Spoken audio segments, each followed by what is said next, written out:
This meeting is now being recorded. More in control of your own destiny and able to forge your own way with your own policies. No, you're quite right. The thing is, I have to admit, we did not have a mandate for bringing Greece out of the euro.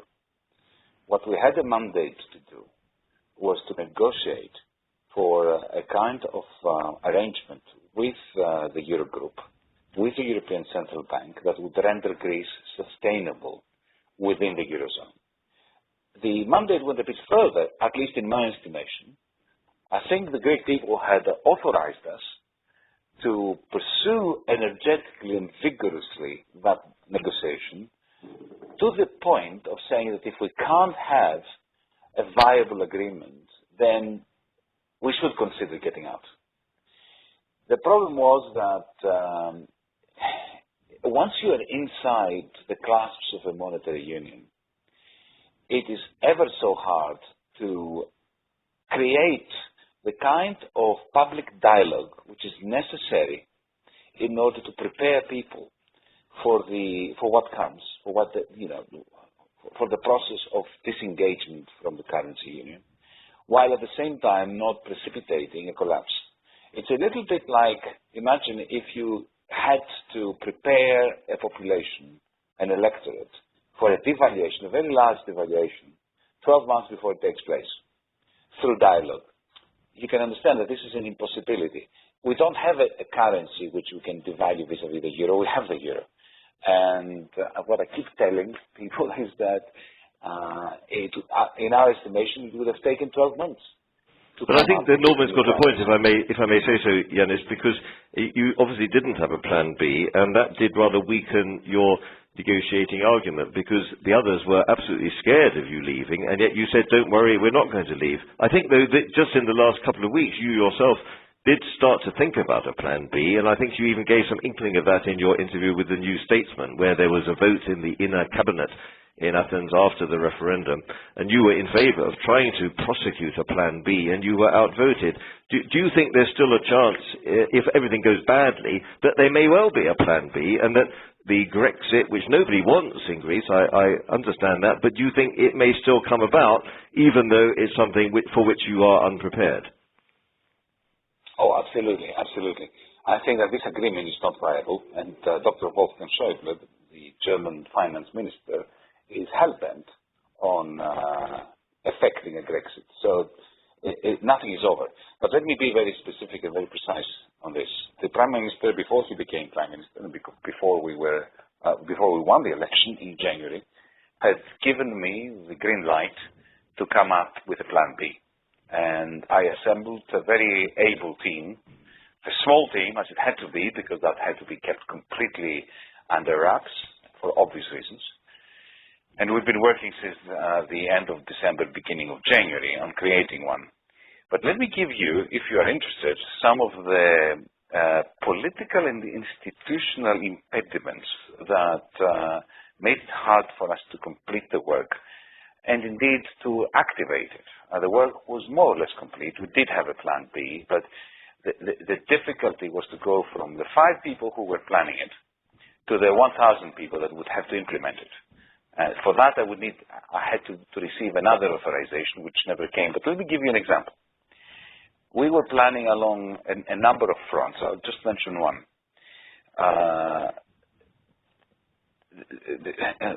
Take the case of the first few moments when the banks are shut, the ATMs don't functioning, and there has to be some parallel payment system by which to keep the economy going for a little while, to give the population the feel that the state is in control and that there is a plan.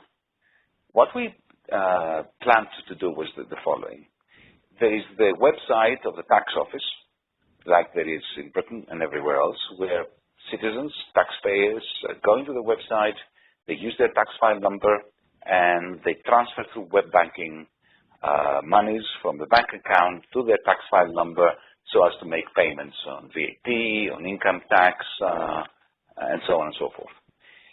We were planning to create surreptitiously reserve accounts attached to every tax file number without telling anyone, just to have this system function under wraps, and at the touch of a button to allow us to give PIN numbers to tax file number holders, taxpayers.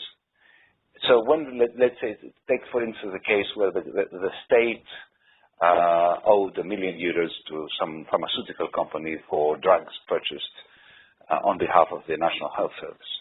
We could immediately create a digital transfer into that reserve account of the tax file number of the pharmaceutical company and provide them with a PIN number so that they could use this as a kind of parallel payment mechanism by which to transfer whichever part of those digital monies they wanted to any tax file number to whom they owed money, or indeed to use it in order to make tax payments to the state. That would have created a parallel banking system while the banks were shut as a result of the ECB's aggressive action to give us some breathing space. This was very well developed, and I think it would have made a very big difference because very soon we could have extended it using apps on smartphones, and it would become a functional parallel system. And then, of course, this would be euro-denominated, but at the drop of a hat, it could be converted to a new drachma. Now, let me tell you, and I think this is quite a fascinating story, what difficulties I faced. The General Secretariat of Public Revenues within my ministry is controlled fully and directly by the Troika. It was not under the control of my ministry, of me as minister, it was controlled by Brussels. The General Secretary is appointed effectively through a process that is Troika controlled, and the whole mechanism within. It's like inland revenue in the United Kingdom being controlled by Brussels. I am sure that as you are hearing these words, your hair is standing up. Okay, so problem number one. The General Secretariat of Information Systems, on the other hand, was controlled by me as minister. And I appointed a good friend of mine, a childhood friend of mine, who had become a professor of IT at Columbia University in the States and so on. I put him there because I trusted him to develop the system. At some point, a week or so after we moved into the ministry, he calls me up and says to me, you know what, I control the machines, I control the hardware, I do not control the software. The software belongs to the Troika-controlled General Secretariat for Public Revenues. What do we do? And so we had a meeting, just the two of us, nobody else knew, and he said, listen, if I ask for permission from them to start implementing this program, then the Troika will immediately know that we are designing a parallel system. Well, I said, that won't do. We don't want to reveal our hand at this stage. So I authorized him, and you can't tell anyone that. This is totally between us, to hack. Us and the others listening, yes, but they will not tell it to their friends. I know they are. And even if they do, I will refuse. I'll deny I said it. So we decided to hack into my minister's own software program in order to be able to bring it all to just copy the code of the tax system's website onto a large computer in his office, so that he can work out how to design and implement this parallel payment system. And we were ready to get a green line from the Prime Minister when the banks closed in order to move into the General Secretariat of Public Revenues, which is not controlled by us, but it's controlled by Brussels, and to plug this laptop in and to energize the system. But I'm trying to convey to you the kind of institutional problems that we had, institutional impediments to carrying out an independent policy for ameliorating the effects of having our banks being closed down by the ECB. That's truly terrible, shocking. Could we just sort of, Giannis, because we've got a limited time, could we, and for the benefit of those listening, just move a bit to the present and the future? I mean, that is truly shocking, and I won't ever forget that. But can you say something, if possible, about whether you think debt relief is coming now, as suggested by the IMF, or how do you think a decision could be made? My great worry at the moment, on behalf of my good friend Euclid Tsakalotos, whom I think, by the way, you met at that dinner. Yes, I did. Yes, we both. He went to my old college, Queen's College, Oxford, actually. So we have a strong bond. Yes, and he's a St. Paul's boy, where George Osborne studied. Yes. Euclid, my great worry about Euclid, on behalf of Euclid, is that the IMF and Dr. Schäuble and the ESM are engaged in a game that is absolutely the opposite of straightforward. On the one hand, we're being told that the ESM will only provide this much discussed loan of more than 80 billion if the IMF is on board. The IMF is coming out with debt sustainability analysis, which quite clearly stated for the record that the Greek debt is not sustainable, and according to its own rules, the IMF cannot participate in any new bailout. I mean, they've already violated their rules twice to do so, but I don't think they will do it a third time. I think they are kicking and screaming that they are not going to do it a third time. So there is a very serious danger here that the Greek Parliament, not in my name, but in the name of the majority who voted last night, will approve the very stringent measures, reforms they call them, but they are nothing but just cost-cutting exercises without much reforming going on. But anyway, that we will push through Parliament these prior actions, as they're being called. But then, at the end of the day, the ESM and the IMF will not be able to coordinate so as to provide that huge loan. Not that I want that huge loan to be provided, for the reasons that you, David, you, Norman, outlined before, but I think that there is a major tussle between the institutions, the ESM, the European Commission, the IMF, and Dr. Schäuble. Dr. Schäuble and the IMF have a common interest. They don't want this deal to go ahead. Wolfgang has quite clearly said to me he wants Grexit. He thinks that this extend and pretend is unacceptable. And this is the one point where we see eye to eye. I agree with him too, for completely different reasons, of course. The IMF does not want an agreement because it does not want to have to violate its charter again and to provide new loans to a country whose debt is not viable. The Commission really wants this deal to go ahead. Merkel wants this deal to go ahead. So what has been happening over the last 5 months is now projected into the very short term, only it is on steroids, let's say. And that is this complete lack of coordination between the creditors. That has been very striking, I have to say, Yanis. What about France? You are on record as having said that you think this is all about France and that Mr. Schäuble is using you as a kind of pawn, basically, in a much bigger chess game with France. Now, I know Greece is certainly not in a very healthy position, but can you tell us a little bit about where you think France plays out in all of this? The French are terrified. They're terrified because they know that if they're going to shrink their budget deficit to the levels that Berlin demands, the Parisian government will certainly fall. There is no way that they can politically handle the kinds of austerity which is demanded of them by Berlin. And when I say by Berlin, I mean by Berlin. I don't mean Brussels, I mean Berlin. So they are trying to buy time.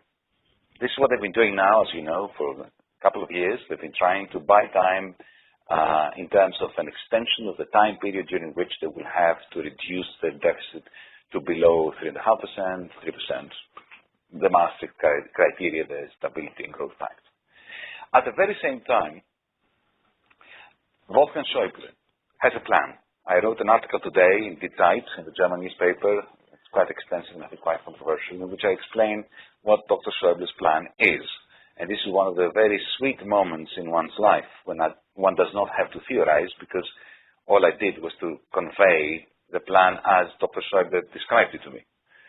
And the way he described it to me is very simple. he believes that the Eurozone is not sustainable as it is. He believes that there has to be some fiscal transfers, some degree of political union. He believes that for that political union to work without federation, without the legitimacy that a properly elected federal parliament can bestow upon an executive, it will have to be done in a very disciplinarian way. And he said explicitly to me that a Greek exit is going to equip him with sufficient bargaining power, with sufficient terrorizing power in order to impose upon the French that which Paris is resisting. And what is that? A degree of a transfer of budget making powers from Paris to Brussels. Well, this is really fascinating stuff. As Norman said, we are slightly running out of time, but we've been allowed by the controllers of Radio Omphif to go on for another 5 minutes. So, Norman, shall we have two last questions, one from you and one from me? Norman. Well, I just wondered, are you in any way, I'm not sort of suggesting you should be, but I'm just interested in your view about the role of the ECB in this. I read there's a lot of criticism in Greece of the ECB and a feeling that the ECB had acted in a political way, whereas my own instinct would be that Mario Draghi would lean over backwards not to be political, although at times he would have to make decisions that obviously would have political effects. I think that both perspectives are completely spot on. You're right. Mario Draghi has handled himself as well as he could, and he tried to stay out of this mire, the political mire, impressively. I've always held him in high regard. I hold him in even higher regard now, having experienced him over the last 6 months. Having said that, the European Central Bank is set up in such a way that it is so highly it is impossible not to be political. Don't forget that the ECB, the Central Bank of Greece, because that's what the ECB is the Central Bank of all of our member states. The Central Bank of Greece is a creditor of the Greek state. And therefore, it is also, it is the lender of last resort, supposedly, and the enforcer of fiscal austerity. Now, that violates immediately the supposed distinction between fiscal and monetary policy. It puts Draghi in a position where, in acting as a creditor when we came into power, he had to discipline us. He had to actually asphyxiate sufficiently in order to yield to the demands of the creditors, while at the same time keeping our banks open. So, God could not do this in a non-political way. Yes. He's going to be turning on the taps, I think. Now, there's some talk that somehow you will be benefiting from quantitative easing once the loans are repaid on Monday. That's one question to you, Yanis, just in the final couple of minutes. The second question I've got for you is, what kind of a role are you going to be playing? Are you going to be in any political position now? Is Alexis Tsipras still talking to you? Do you still have some interlocuteur with the government? And also, what do you think of the future of Mr. Tsipras? Is he going to stay around for a lot? So sorry to load you up with fairly large number of questions for your final couple of minutes. Well, on the first question, what the ECB is doing, it is increasing ELA by 900 million in order to give a little bit more liquidity through the ATMs that were very severely circumscribed up until now. The question of quantitative easing is, I think, crucial. If Greece does not get onto the bandwagon of quantitative easing over the next few months, then that's it. There's absolutely no way that Greece can stay in the Eurozone. But for this to be meaningful, they have to have, firstly, they need to restructure the Greek debt. The idea of the German government that we will first have to successfully complete a program that cannot be completed successfully, and then we're going to have debt restructuring, effectively annuls the whole idea of quantitative easing. On the question of my relationship with Alexis, look, I have a very strong personal relationship with him. There's a good friendship there. Let me give you an example. Yesterday, I voted against him. I crossed the floor. It was very painful for me. I could see that he was very upset by that. We met afterwards. He was sitting down. I was passing by him. He extended his arm very warmly. I sort of went towards him, and we hugged and kissed even. So there is this. But at the same time, at the moment, what I'm experiencing, David and Norman, is this, I've become the traitor of the party. You know how it is when you cross the floor suddenly. And you cross the floor not because you've shifted, but because everybody else has shifted.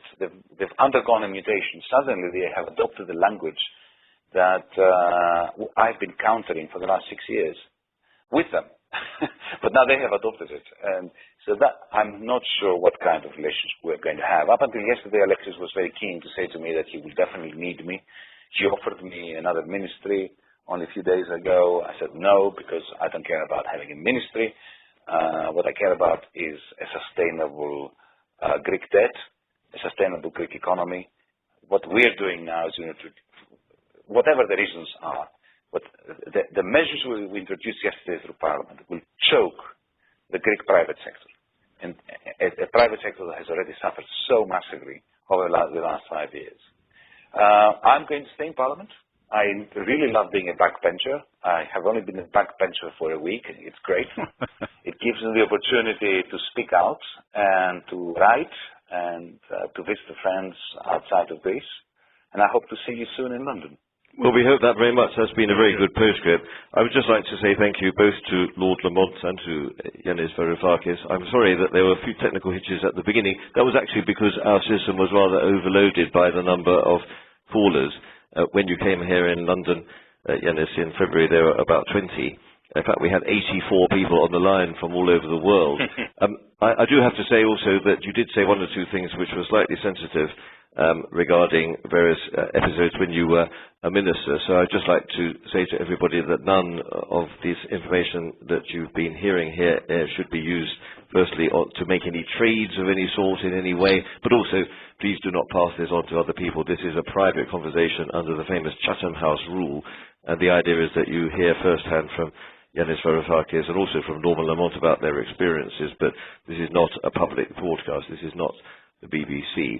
So I'd like to say thank you very much for this trust and confidence. I think I speak both for myself and Norman, Yiannis, to say that it's a great privilege to speak to a finance minister who may certainly have lost a temporary battle here, but nonetheless remains very philosophical about it all and has a huge depth of political and economic knowledge about the Euro system that not all of your compatriots on the Eurogroup do have. And so we very much enjoyed talking to you. We're absolutely sure this won't be the last time that we have you on the line. We look forward to seeing you either in Athens or in London very soon. And so I'd like to say, on behalf of David Marsh, Norman Lamont and Yiannis Varoufakis, goodbye from OMPFIV, and we look forward to having you tune in again before too long. So thank you very much, all of you, for listening. Thank you, Yiannis. Thank you, Norman, for being part of this call. Goodbye from London.